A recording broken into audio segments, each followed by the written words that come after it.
Daniel Reeves spent 16 years waking up before sunrise, making breakfast for 3 growing kids, and fixing cars with grease-covered hands just to afford their braces and birthdays. He never once doubted they were his. Until one night, a blood test at the ER lit a fuse that blew open a past he never knew existed. What would you do if you found out the children you loved more than life were never yours to begin with, but belonged to someone dangerous? Would you tell them, or protect them with a lie? Daniel Reeves had never imagined fatherhood, much less becoming the guardian of 3 squalling infants overnight. When the call came that his sister and her husband had died in a head-on collision on an icy stretch of highway, Daniel didn't hesitate. He left his mechanic shop mid-shift, drove through the night to the hospital, and signed every custody form without reading the fine print. He remembered standing over 3 identical cribs, each baby no larger than a loaf of bread, feeling the terrifying weight of responsibility settle into his bones. He wasn't married, wasn't wealthy, and had no idea how to hold a bottle properly, but something in him clicked. He'd lost his sister, but he wasn't going to lose them. Over the years, Daniel raised Mason, Lily, and Jonah with a quiet kind of love that didn't show off. He taught Mason how to rebuild an engine before he could drive, helped Lily navigate her anxiety through art, and stayed up late studying algebra so he could tutor Jonah through math tests. They were his world. He missed meals to buy them cleats, worked through fevers to pay for their field trips. He turned down dates and offers to sell his shop because nothing mattered more than being there at 3 p.m. every day for school pickup. He was the type of father who left notes in lunchboxes and never missed a parent-teacher conference, even when he smelled like motor oil. The town admired him, whispered admiration for the man who had stepped up when no one else would. Yet Daniel never thought of it as heroism, just family. And the triplets, in turn, adored him. They called him Dad before they could spell it. They made him birthday cards with crooked hearts and misspelled words that he kept in a showbox in his closet. His life was a rhythm of routine, love, and exhaustion. But beneath that rhythm, there were tiny tremors he couldn't explain. Like the time Lily asked why she didn't have his dimple, or the way Jonah flinched during storms when no one else did. Daniel chalked it up to personality. After all, kids are kids. But those tremors would soon crack wide open. The day that changed everything started with a simple soccer practice and ended in an ER visit that no one saw coming. It wasn't until Mason collapsed on the field, clutching his chest, that the perfect picture of their little family began to fracture. As doctors scrambled and nurses asked questions, Daniel found himself unable to answer one that should have been easy: any family history of cardiac conditions. His heart pounded as he realized he had no idea. And as the machines beeped and blood was drawn, Daniel had no way of knowing that this medical emergency would be the first step into a mystery so deep, it would unravel the very foundation of his life. He would soon discover that love doesn't always come with truth, and that some truths come with devastating consequences. The emergency room buzzed with sterile tension as Daniel paced outside the exam room, Mason's cleat still clutched in his hand like a talisman. When the doctor finally emerged, her brows furrowed and voice tinged with clinical confusion, she said Mason would be fine. It was a hereditary arrhythmia, nothing too severe. But her next words landed like a brick to the chest: "We'll need to follow up with his biological parents about family history." Daniel froze, managing only a stiff nod as his mind spiraled. Later that night, long after Mason was home and asleep with a heart monitor taped to his chest, Daniel sat alone in the garage, staring at an old family photo with the triplets in their car seats.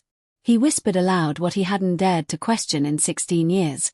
What if they weren't really his sisters? In the days that followed, Daniel tried to dismiss the thought, clinging to memories that painted his sister as virtuous and honest.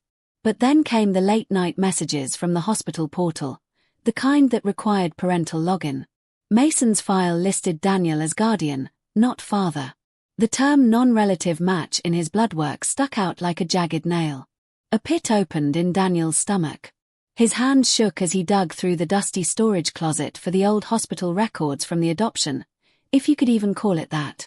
Most of it was informal, a rush job during grief, and everything else was a blur. He remembered the social worker saying something about how everything would be sorted later.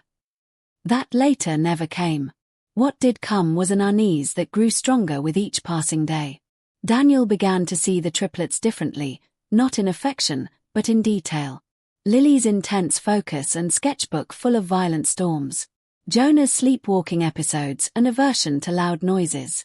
Mason's quiet withdrawal from conflict, even when teased at school. They weren't just different from Daniel, they were different from each other. Different like they'd never shared the same womb. He began noticing things he'd ignored before, how none of the three shared his sister's auburn hair or her slight overbite. He always assumed traits skipped generations, but now that thought felt hollow.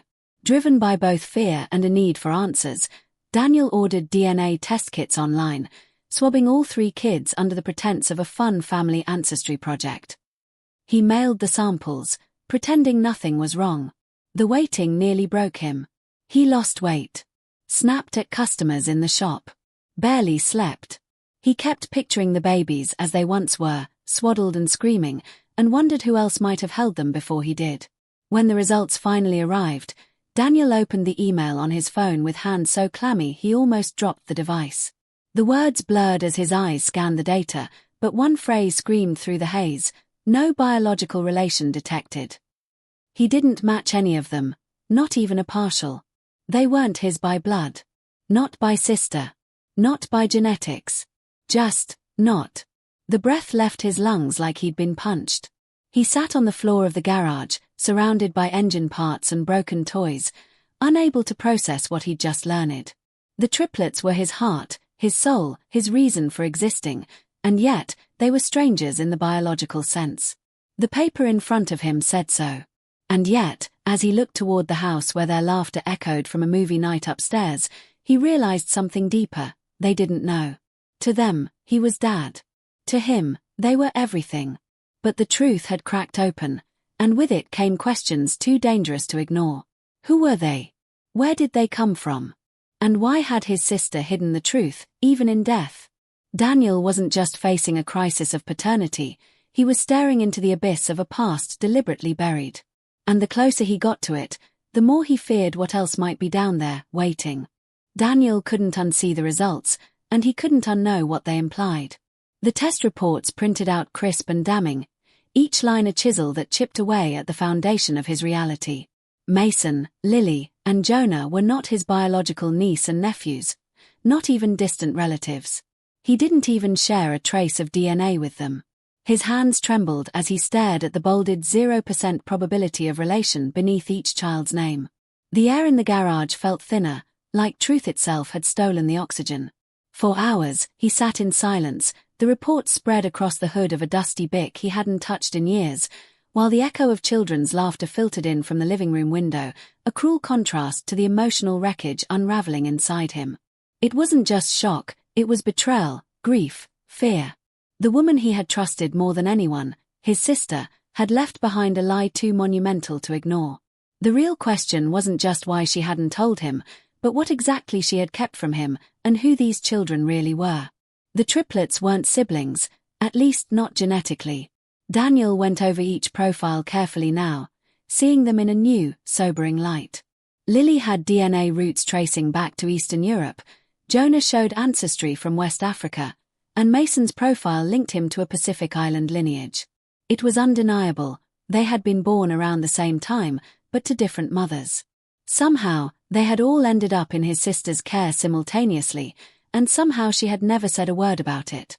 Daniel's head spun with possibilities, but none made sense. He began pulling out old photo albums, scanning through baby pictures, hunting for the smallest detail he might have missed. Every feeding bottle, every hospital wristband, every grainy snapshot was scrutinized like evidence in a trial. But the past yielded no clues, only questions that bloomed like mold in his mind. He started staying up into the early hours, researching fertility clinics, surrogacy contracts, and even dark adoption networks, his search history a testament to his unraveling peace. One night, after reading a forum post about illegal surrogacy rings in the early 2000s, Daniel stared at the screen long after the words had stopped registering. His heart told him there was more, something monstrous lurking behind the well-lit lie his sister had wrapped around his life. He began calling hospitals. Most stonewalled him without legal proof of guardianship beyond his custody papers, but one nurse, older and clearly on the edge of retirement, hinted at something odd. "You're not the first to ask about those kids," she said, voice hushed. That line echoed in his brain for days. Someone else had been searching. Or watching. Or both. Daniel ramped up his efforts, tracking down the old social worker who had handled the Triplets' emergency placement 16 years earlier. The office had closed down, but after days of searching and one lucky encounter with a former receptionist at a gas station, he was pointed to a private address in rural Pennsylvania. When he finally stood face to face with the now-retired caseworker, a frail woman named Bernice Mallory, she greeted him with eyes full of haunted memory. She didn't pretend not to know who he was. In fact, the moment she opened the door, she said, "It was never supposed to go this far." Her hands shook as she poured tea, and as she spoke, a terrifying picture emerged. The Triplets had been part of a sealed placement under extreme confidentiality, expedited by an unnamed private donor who bypassed traditional systems. The details were buried in sealed court documents, ones that had been paid to stay buried. Bernice admitted she had been pressured into fast-tracking the paperwork and never asked too many questions, believing she was helping 3 children avoid being separated. She had no names. No hospital logs. No birth certificates. Just cash and a deadline. Daniel left her house in a stupor, a man carrying not just questions anymore, but evidence of a cover-up. And still, the children had no idea. At home, he kept up the charade, dad jokes, late-night pizza, weekend projects, because to break the illusion now felt like detonating a bomb inside the only home they'd ever known. But inside, Daniel's fear grew teeth. Someone had orchestrated this. Someone with money, power, and a reason to keep these children hidden in plain sight. And that someone might not be finished. With the weight of Bernice Mallory's confession and the echo of private donor still thundering in his mind, Daniel's quest for the truth turned into an obsession. He began closing the shop early, sometimes skipping work altogether, poring over his sister's old documents, journals, emails, anything that might offer a sliver of explanation.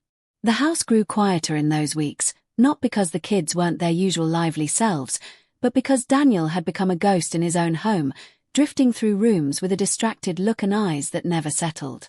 Late one night, while digging through a weather-warped trunk from his sister's college years, Daniel found something strange, a folded receipt from a fertility clinic in New Mexico, dated months before the Triplets were born. It was under her name but labeled as consult only, and it listed a payment of $5,000 in cash. Alongside it was a note in handwriting that wasn't hers, delivery guaranteed, discretion essential.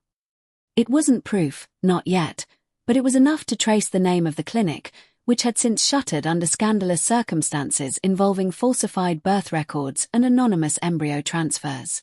Daniel started cross-referencing former employees and tracked down a nurse who had worked there briefly. She didn't want to talk at first, terrified, cautious, but after Daniel begged and showed her the DNA reports, her demeanor shifted. She told him about a man who had financed a quiet, off-record surrogacy project for multiples, using desperate young women, many trafficked or undocumented, who were paid under the table and never seen again. The babies were funneled into private adoptions through intermediaries. The man behind it all had gone by different names, but his real identity had once slipped during a heated argument in the clinic parking lot. She remembered it clearly. Donovan Kane. That name struck Daniel like a bolt of lightning.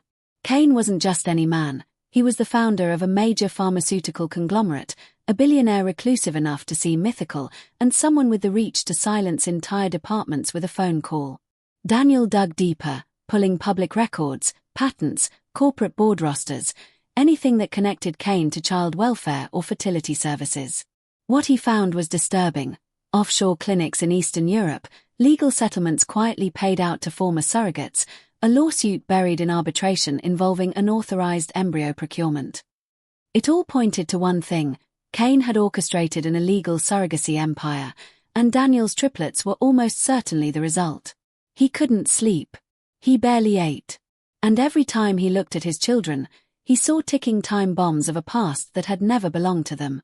But what chilled him most was that someone had been watching. He began to notice a grey sedan parked a few blocks away too often to be coincidence. Emails he never opened now showed read receipts. His mail arrived tampered with. Someone had caught wind of his digging.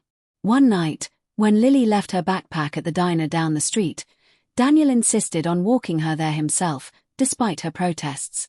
His instinct had turned into paranoia, and the line between the two blurred more with each passing day.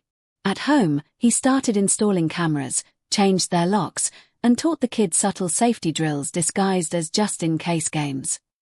But the greatest threat wasn't physical, it was moral. Daniel stood at a fork in the road. He could either keep the secret forever and protect the illusion they called a family, or he could blow it all open and risk the wrath of a man with enough power to erase him. The kids didn't know they were living under borrowed names and borrowed lives. They didn't know they were part of a trail of stolen wombs and silenced voices. They didn't know that love, as real as it had been built on a foundation of lies so carefully constructed that it had taken nearly 2 decades for a single crack to show. And Daniel, a mechanic from a quiet town with no legal degree or political clout, was now entangled in a conspiracy that touched billionaires, criminals, and ghosts from the past. Yet something in him burned with clarity. These were his kids, not by blood, but by sacrifice, sleepless nights, and unconditional love. He wouldn't lose them. Not to Cain. Not to fate. Not to fear. But to protect them, he'd need to go deeper, get closer to the devil himself, and learn what Cain wanted with the triplets so badly that he'd built an empire to conceal it. The name Donovan Cain was no longer just a whispered rumor or a file on Daniel's cluttered desk. It became a shadow that stretched into every room of his life. Cain's presence loomed without ever appearing, and yet Daniel could feel the man's influence tightening around him like a noose. One cold morning, he returned home from a supply run to find his garage door ajar, the camera feed erased for exactly 17 minutes, and a file folder missing from his locked drawer, the one with copies of Bernice's statements and the nurse's contact info. That night, a white envelope slid under his door.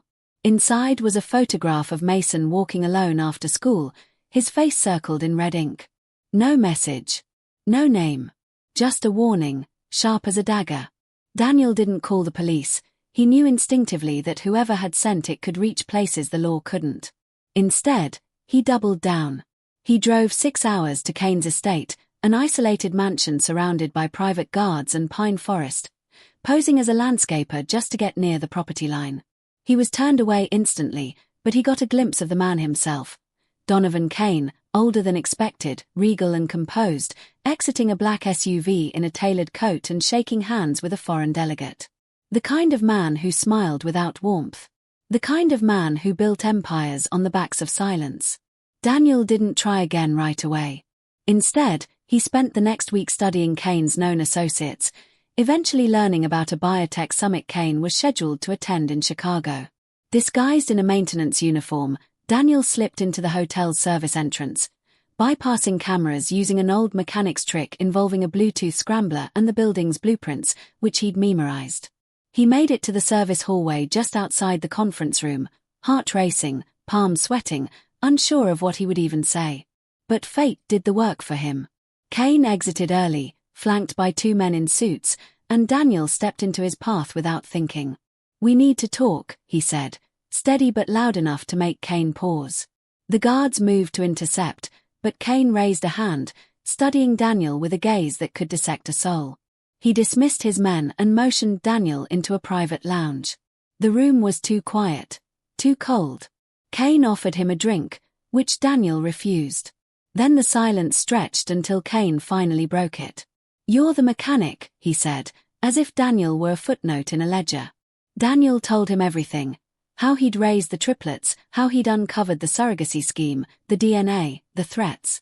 He demanded to know why Cain had orchestrated it all, why 3 innocent children had been turned into human secrets. Cain listened, unmoved, before speaking. Those children were never meant for a family. They were a prototype. Daniel's blood ran cold. Cain went on, explaining in chilling detail how the triplets were part of a genetic project designed to study inherited immunities, brain development, and gene expression across diverse biological pairings. The goal was to engineer traits, resilience, intelligence, emotional detachment, for future biotech investments. The children had been carefully selected, placed in an environment meant to simulate love but remain unexamined, until Cain's labs were ready to bring them back in. Daniel, Cain said, had been an acceptable variable. Not chosen, not random, but useful. Disposable. Cain even offered him a way out. $2 million. A new identity.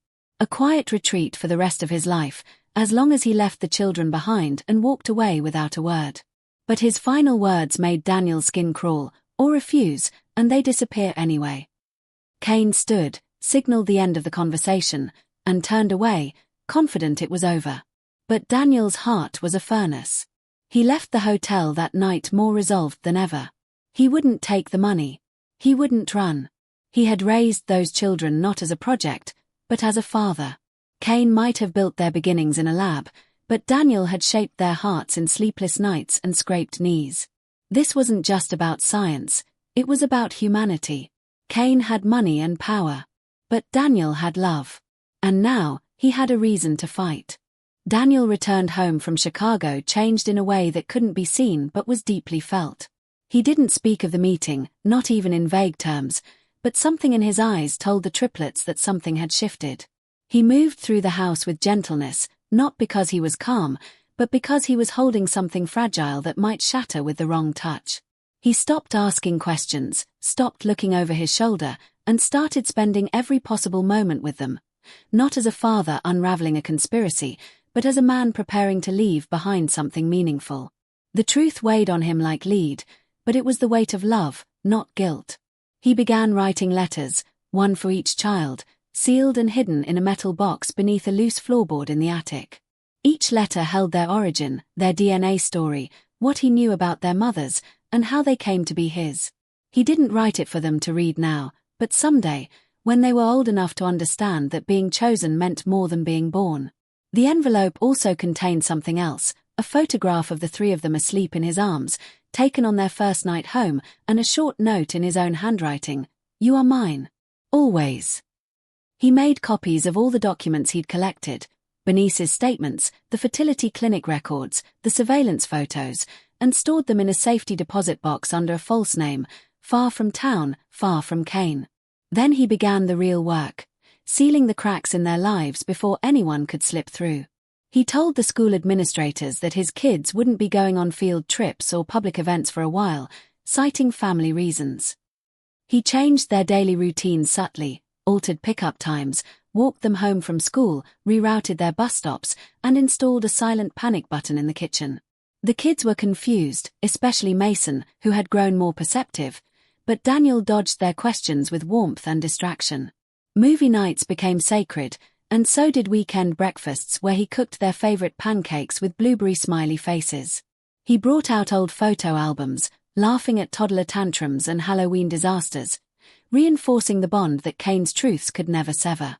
And then, one night, Mason asked the question Daniel had feared for months.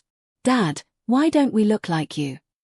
Daniel's heart stilled, but he didn't flinch. He smiled, pulling Mason close. "Because you were made special, by people I'll never meet. But I was the lucky one who got to be your dad." It was the most honest lie he'd ever told. Cain never contacted him again, but Daniel knew it wasn't over.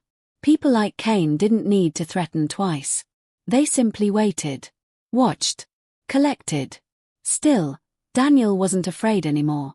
If Cain came, he would be ready, not with lawyers or weapons, but with the unshakable armor of a father who had chosen love over truth.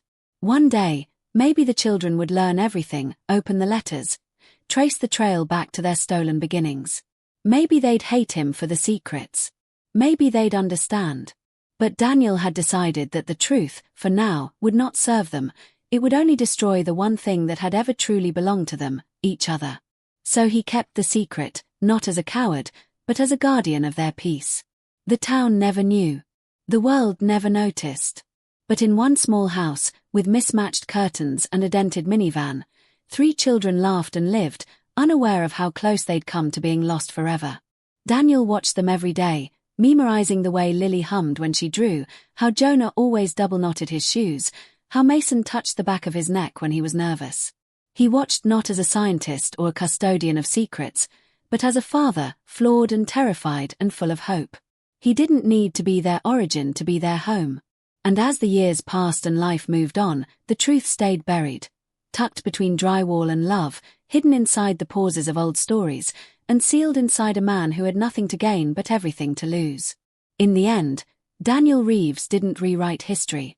He simply chose not to let it erase what he had built.